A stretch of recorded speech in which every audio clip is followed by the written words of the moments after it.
verificavam a exatidão do que disseram as mulheres, mas não o viram. Então lhes disse Jesus: ó nécios e tardos de coração para crer em tudo o que os profetas disseram. Porventura, não convinha que Cristo padecesse a este e entrasse na sua glória? E começando por Moisés, discorreu por todos os profetas, expunha-lhes o que a seu respeito constava em todas as Escrituras. Quando se aproximaram da aldeia para onde iam, fez ele menção de passar adiante. Mas eles o constrangeram, dizendo: fica conosco, porque é tarde e o dia já declina. E entrou para ficar com eles. E aconteceu que, quando estavam à mesa, tomando ele o pão, abençoou e, tendo partido, lhes deu. Então se lhes abriram os olhos e o reconheceram, mas ele desapareceu da presença deles. E disseram um ao outro: porventura não nos ardia o coração quando com ele pelo caminho nos falava, quando nos expunha as Escrituras? E na mesma hora, levantando-se, voltaram para Jerusalém, onde acharam reunidos os 11 e os outros com ele, os quais diziam: o Senhor ressuscitou e já apareceu a Simão. Então os dois contaram o que lhe havia acontecido no caminho e como fora por eles reconhecido no partir do pão. Amém? Vamos se sentar.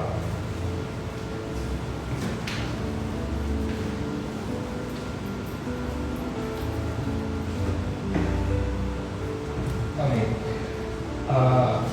O título da palavra de hoje é o partir do pão. E eu falei que é uma continuação da palavra ministrada na quarta-feira passada, porque na quarta-feira passada a gente falou justamente sobre as mulheres que seguiam Jesus até o último instante.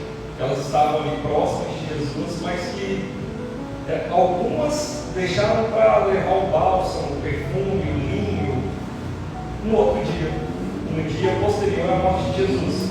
E era tarde demais, porque ele não estava lá. Então esse capítulo ele começa aqui, Lucas 24, no verso 12, ele já começa com Pedro indo verificar isso que elas tinham falado. Então Pedro vai até o túmulo e verifica e realmente está tudo conforme elas tinham dito. Só que nesse momento, ele volta para contar, e a palavra fala que dois deles, ou seja, dois dos discípulos, estavam indo para Emaús.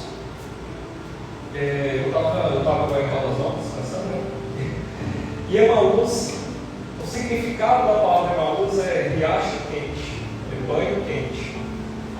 Eu achei isso interessante, porque eu fiquei pensando: Deus, quando a gente quer descansar, quando a gente quer repousar, quando a gente quer terminar o dia, quando a gente quer parar a caminhada, nada melhor que um banho quente ou uma caminhada. Quando a gente toma um banho quente, descansa. Então, naquele momento ali, aqueles dois discípulos, eles estavam indo contra tudo aquilo que Cristo tinha falado. Aqueles dois discípulos, eles estavam indo para Emaús, eles estavam indo descansar. Eles estavam indo para onde a palavra fala que o ocidente é Emaús, então onde o sol se repousa, onde a luz repousa, onde há escuridão, onde há descanso e calmaria. Mas Jesus ele tinha feito todos os sinais e tinha proclamado a vida dele já em todos os profetas, os evangelhos já falavam sobre ele, retratavam tudo o que ia acontecer, e ele deixa isso bem claro e os discípulos sabiam disso. Aqueles dois discípulos que queriam descanso, eles sabiam disso. Então, enquanto eles vão conversando ali, Jesus entra no meio deles e começa a conversar com eles. Fala: olha, vocês estão preocupados? O que está acontecendo? Eu estou vendo que vocês estão meio inquietos. E ali naquele.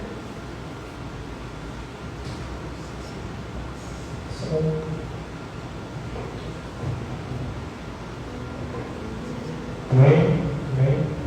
E ali naquele momento, os dois discípulos eles ficam conversando com Jesus.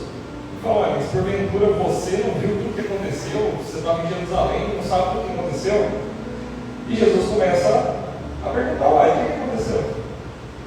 Jesus começa a querer mexer na nossa estrutura. Quando a gente se aproxima de Jesus, ou quando ele entra na nossa história, que é o que aconteceu. Muitas vezes a gente está vindo de uma batalha, muitas vezes a gente está vindo de uma situação onde gastou a nossa fé, uma situação onde nos deixou cansados, uma situação onde tudo aquilo que a gente esperava e via parece que não faz mais sentido. E Jesus ele chega e começa a mexer no alicerce, ele começa a mexer na base. Então, com aqueles discípulos, ele começa a mexer na mente. Fala, peraí, o que aconteceu? E eles começam a relembrar. Acaso você não sabe que Jesus, o Nazareno, ele parecia ser o escolhido. E a gente achava que ele ia ser o escolhido. Mas ele foi entregue, ele fez um monte de coisa, profecias, milagres, sinais. Ele fez um monte de coisa. Só que ele foi entregue aos sacerdotes, ele morreu. E eles são enfáticos em dizer, e hoje já se faz 3 dias. Então eles sabiam de toda a profecia, eles sabiam de todo o Velho Testamento, aqueles discípulos. Eles andavam com Jesus, eles tinham conhecimento daquilo que Jesus ia passar. E naquele momento ali eles retratam para Jesus o que tinha acontecido. E Jesus os repreende. Por quê? Muitas vezes a nossa mente, ela milita contra a vontade de Deus. Na verdade, muitas vezes não. A maioria das vezes, a nossa mente milita contra a vontade de Deus. A nossa verdade, a nossa autopiedade, nossa, eu estou muito cansado, eu me esforço tanto, eu tento tanto, eu faço tanto. Mas, será? Jesus tinha dado uma direção para os discípulos. E naquele momento ali, ele questiona e fala assim, até quando, nécios de coração? Até quando vocês vão entender as palavras? Acaso tudo isso que aconteceu não foi declarado lá atrás? E ele começa a mostrar, através da palavra, tudo aquilo que tinha que acontecer. A gente pega uma chave nessa parte, que nos mostra que toda vez que a nossa mente militar contra a vontade de Deus, ou toda vez que estivermos caminhando para um momento de descanso, onde ainda não vencemos em Deus a batalha, a gente tem que parar e recorrer à palavra. Jesus ele vem com o alicerce da palavra, para mudar a base que era a mente. Então, naquele momento ali, Jesus começa a lançar doutrinas, começa a lançar pensamentos, começa a lançar conhecimento daquilo que era a palavra, daquilo que era a verdade. Porque conhecereis a verdade e a verdade vos libertará. A palavra fala que eles estavam com os olhos impedidos de entender que era Jesus. E quantas vezes nós estamos assim, no dia a dia? Impedidos de ver que o meu chefe pode ser um pedaço de Jesus na minha vida. Impedidos de entender que uma situação complicada, uma doença, uma tragédia, um ponto final em algo que eu pensei que fosse só o início, mas já acabou. Quantas vezes esse cenário é tudo aquilo que Jesus tem preparado para a gente? E a gente olha para aquela situação e fala, não, aqui deu. Porque a nossa mente, ela vê aquilo que os nossos olhos estão acostumados a ver. Tá, Tiago, mas como assim? Vou tentar fazer isso de uma forma mais clara. Pensa num bebê. Quando o bebê nasce, ele não tem medo, ele não tem noção, não tem medo de nada. Se eu colocar um bebê do lado de uma cobra, ele vai pegar na cobra. Se eu colocar ele do lado de um leão, ele vai falar, fofinho, vai apertar. Porque ele não tem noção, ele não tem ideia. Mas nós, como já somos maduros, já somos vividos, a gente vai tentar induzi-los ao medo da situação. A questão é que até onde a gente induz o medo da situação? Até onde o medo é real para nós? E aonde entra Deus nessa história? Por exemplo, eu falo, não posso comer muito doce. Por quê? Perigoso, colesterol, triglicérides, diabetes, aquilo. Tá, mas aonde entra Deus com a cura? Por acaso eu devo começar a fazer tudo errado para Deus manifestar o poder? Não, de forma alguma. A palavra fala, por acaso devemos continuar no pecado para que se manifeste a graça? Não. O pecado ele vem para mostrar o que é ruim. Mas e o medo? Até onde eu devo instruir o meu filho no que é medo, o que é verdade e o que é errado? O Daniel, por exemplo. O Daniel é meu filho, para quem não conhece, ele tem 3 anos e meio. A gente já acordou, eu e minha esposa acordou, ele acorda sempre cedo, muito cedo. A gente acordou 5 6 horas da manhã, mais ou menos, ele acorda para 5h30. E a gente vai escutando ele cochichar. Ele gosta muito de brincar, ele brinca sozinho. Mas ele está cochichando. A gente chegou lá na sala assim devagarzinho, para ver o que ele estava fazendo, que geralmente ele está brincando. E ele estava com a mãozinha na barriga, falando: Senhor, tira todo o mal, saia todo o mal da barriguinha, em nome de Jesus. E ele saiu.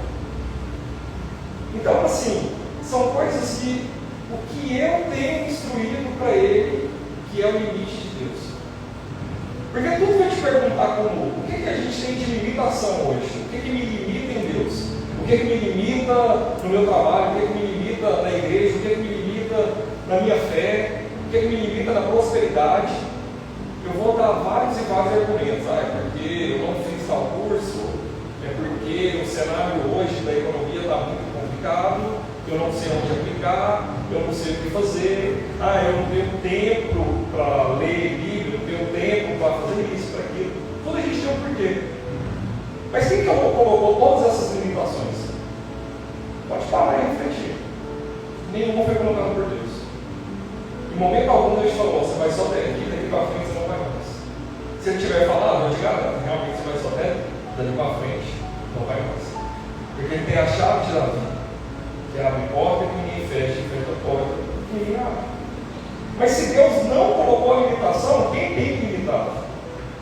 Uma das definições do medo é que o medo ele é a consciência do perigo. Então, a minha consciência do perigo, a minha consciência do que é perigoso, me limita nas minhas ações. Eu não pulo de um prédio porque eu sei que eu vou morrer. Mas uma criança, um bebê, ele morre. Às vezes é necessário a gente ter um pouco da essência do bebê. Esses discípulos aqui, eles tinham perdido isso. O brilho no olho tinha acabado. Aquele primeiro amor tinha acabado. Por que a palavra hoje é sobre o partir do pão? Porque lendo essa palavra eu fico muito entristecido com a igreja, com o ministério, com todas as pessoas. Por quê? Porque muitas vezes a gente tem caminhado com Deus, muitas vezes Ele até se apresentou na nossa história, Ele entrou para ceiar com a gente, Ele está conversando comigo, eu estou ouvindo o que Ele está falando, a minha base até está estremecida, eu até fiquei em dúvida: não, realmente faz sentido, né? Pode ter acontecido isso tudo, mas meus olhos ainda não se abriram.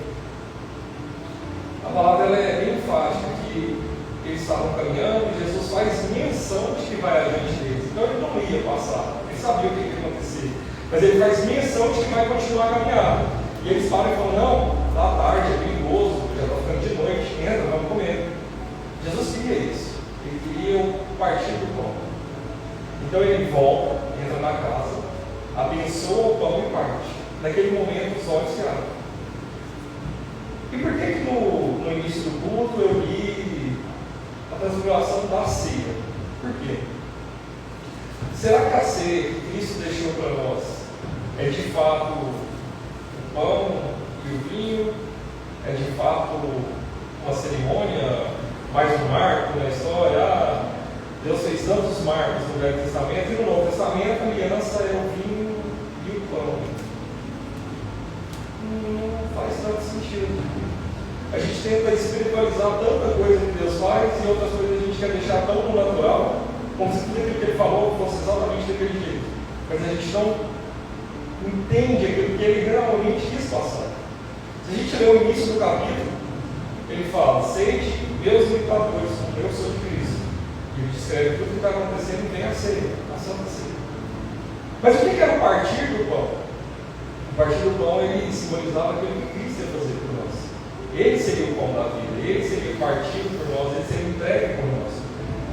Mas por que ele diz que todas as vezes que comemos e bebemos em memória dele, a gente deve fazer isso até que ele volte? Todas as vezes que eu como ou que eu bebo lá em casa, eu faço isso? Não. Eu faço Santa Ceia todo dia? Não. Mas se a gente pegar a palavra do jeito que ela está escrita, nós cristãos deveríamos fazer isso todos os dias.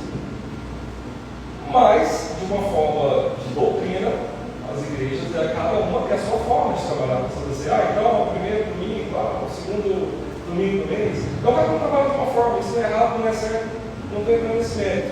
O que eu quero dizer é que a mensagem que Jesus queria passar ali era uma mensagem bem mais profunda do que o fato do pão e do vinho. A mensagem que ele queria passar era a mensagem de faça da forma que eu fiz. Da forma que eu fiz o tempo todo. Sejam meus imitadores. Todas as vezes que vocês verem alguém com fome, deixe comer. Todas as vezes que vemos alguém com sede, deixe beber. Todas as vezes que alguém tiver necessidade, supra a necessidade. A palavra fala que dessa forma a gente recolhe, a gente aceita anjos em nossas casas sem sabermos.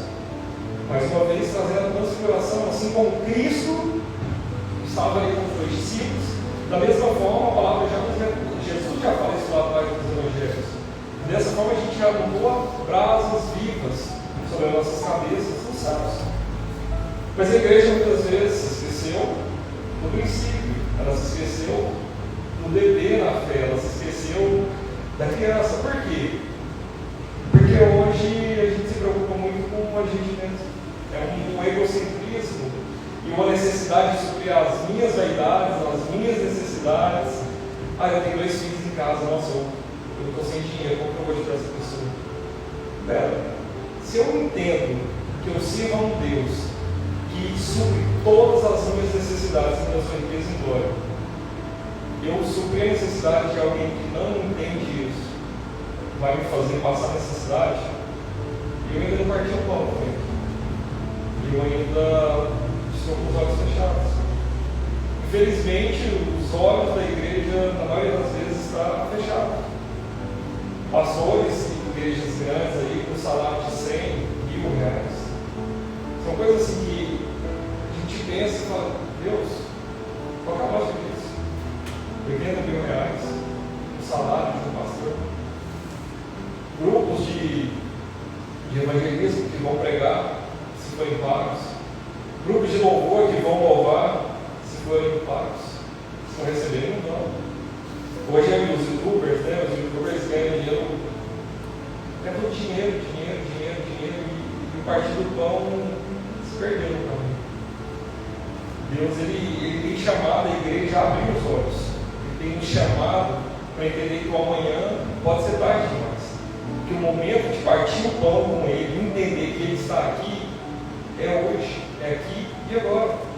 Se eu posso ajudar alguém hoje, eu tenho que ajudar hoje. Não porque isso é uma obrigação, mas porque eu tenho que fazer isso de coração. Ele fez isso por mim. A palavra fala que ele nos resgatou da nossa imensa trevas, nos levou para o maravilhoso reino de luz. Ele nos salvou quando ainda éramos pecadores, escravos do pecado. Hoje, com Cristo entregue por nós, onde foi partido de fato o pão em Cristo Jesus, Ele fará todas as coisas, nos dará tudo o que precisamos. A palavra fala que já fui jovem e hoje sou velho, e nunca vi o justo mendigar o pão ou qualquer da sua descendência. Se o meu medo está no meu pão cotidiano, eu tenho que parar e voltar para esse livro. A minha base tem que estar aqui. Se eu não entendo a oração do Pai Nosso, eu não consigo levar o Evangelho. As marcas do Evangelho têm que estar em mim. E depois que demos início, eu agradeço o pastor também, né, pela oportunidade, a gente deu início ao culto de quarta-feira. Tantas coisas já aconteceram, assim, tantas coisas aconteceram na minha vida, na vida da Isadora, tantas situações mudaram e coisas que eu nem acreditava tanto, sobre a questão da retaliação, não, se você se levantar para fazer a obra de Deus, nossa, porque vem isso, vem aquilo. Não, Senhor, eu vivo um Deus diferente, eu vivo um Deus da graça, do Novo Testamento, um Deus de paz, um Deus de prosperidade, de longanimidade, de benignidade, os dons do Espírito, os frutos do Espírito. Mas, irmãos, testemunhas de pouco tempo, mês, no máximo, eu nunca vivi tanta retaliação na minha vida, de verdade. Eu nunca vivi uma situação tão complicada assim, em vários aspectos. Mas a paz, ela está tão viva, Eu olho para fora e vejo, nossa, parece que está tudo errado, né? Está tudo dando errado, está tudo em contrário àquilo que Deus tinha me falado. Aí eu fui para Emaús, lá em Caldas. Eu fui para Caldas descansar um pouquinho e parece que a paz do Senhor, ela excede todo o entendimento. A paz do Senhor, ela habita em mim. Independente daquilo que está passando lá fora, independente daquilo que tem acontecido. Aí algumas pessoas chegam para mim e perguntam, falam, cara, mas você vai ficar igual um tapado? Você vai fingir que você não está vendo o que está acontecendo? Sua fé é desse tamanho, assim, a ponto de você achar que está tudo bem? Você não tem nenhuma reserva, você não tem isso, não tem aquilo, não tem isso, não tem aquilo? Cara, verdade, né? Nunca pensei por esse lado, mas vou deixar isso mais para frente. O dia que Deus me mandar preocupar, eu vou preocupar. Hoje, eu preocupo com hoje. Que basta um dia do seu próprio mal. Amanhã eu vou trazer com ele os problemas. De nada me adianta preocupar com amanhã. Ele só vai trazer enfado e cansaço para mim. A ansiedade, ela é um mal do século e não é à toa. A pressão que a gente sofre o tempo inteiro por resultados, por conquistas, por aparência, Instagram, Facebook, TikTok. Então é uma pressão, uma vida que não existe. E nesse final de semana, lá em Caldas, eu pude observar um pouco disso. Eu fui com alguns amigos da minha irmã, foi uma bênção, foi muito bom mesmo. E Deus usou a gente tremendamente lá, em vários momentos, a gente conversando e falando de algumas coisas de Deus. A gente observa o tanto que a vida das pessoas estão vazias. Eles conhecem muitas pessoas de posse, de dinheiro, disso, daquilo. Dono da marca disso, dono de não sei o que lá, mas quando você vai para o íntimo da pessoa, o que acontece nos bastidores é tão sujo, é tão triste, é tão desanimador, que a gente faz pensar, nossa Deus, obrigado por não estar lá. Nossa, mas você não queria ter fazenda? Eu até que eu queria, os bens eu acho legal, mas meu coração tem que estar firme aqui. Enquanto o meu coração estiver firme nele, eu estou inabalável. Se eu tiver tudo sem ele, parece que não vale de nada. Todos aqueles que eu vi ali, várias histórias que a gente comentou, você vê que as pessoas felizes geralmente são as mais humildes. As pessoas felizes geralmente elas têm menos desse mundo e muito mais dele. E muitas vezes a gente tem muito desse mundo e nada dele. O dia mau ele vem para todos, mas se eu não me engano foi até Henrique que falou isso. O sol ele nasce para todos, mas a sombra é só para aqueles que escolheram estar na presença do Onipotente. Então, o nosso dia de paz, o nosso dia de Emaús, entre aspas, o nosso dia de descanso, está na eternidade também. E, voltando para a palavra, quando Jesus partiu o pão, lembrando que, por exemplo, aqui, mais uns 20 minutos antes, eles falaram, não vai não, porque já está perigoso, já está tarde. Mas quando Jesus parte o pão e os olhos se abrem, já não importa mais a escuridão, já não importa mais o medo, já não existe mais preguiça, já não existe mais tempo de descanso, porque eles entenderam que Ele ressuscitou. A mensagem mais importante que a gente pode receber, a mensagem mais importante, eu pudesse falar os 6 números da Mega Sena que vai correr, não é tão importante quanto essa mensagem. A cruz está vazia, o sepulcro está vazio. Se hoje temos vida, é porque Ele morreu a nossa morte de cruz, para que pudéssemos ter vida no lugar dele. Isaías declara que o menino nasceu, e sobre ele estava todo jugo, sobre ele estava toda honra. Ele será chamado Poderoso, Conselheiro, Príncipe da Paz, Rei da Eternidade. Ele é o dono do tempo. A paz que excede todo entendimento está sobre ele. O castigo que nos tira a paz está sobre ele. Quando a gente está nele, a gente está firme. Estamos firmados na terra.